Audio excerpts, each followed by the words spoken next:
izinto ezizobavisa kamandi. This is not about feelings. Ayikho ngokwemizwa yakho. It's about Jesus. IngoYesu.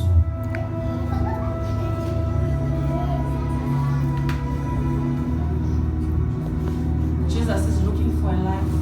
Yesu ufuna ukunikela impilo yakhe.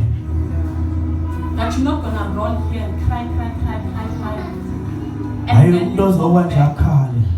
You live a world life in your family. Uphinde uyophila njengehlabathi How efendini. can they be saved? Basindiswa njani? Knowing you. Ukuzazi wena. The Bible says you have this reputation Unalento yokuthi that looks as if you are alive, ucinga uyaphila. but you are dead. But ufile. That means you are pretending, you are faking it. Uyazenzisa. That is not gonna work. Angeke isebenze.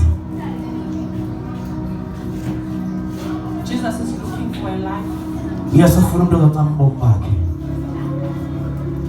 A life of living, a life set apart for Him. Umuntu ozohlwela uYesu. Because the road is not, the gate is narrow. Ngoba isango licuthele. Oh, I wish we cannot hear it as a recitation or as a poem. The road is narrow. Isango lincinane nendlela icuthele.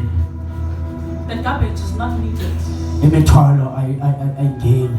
Paul says, I count it as a garbage Ngithatha njengento engento that I may know Him. ukuze ndazi yena. The gate is narrow. Isango lincinane.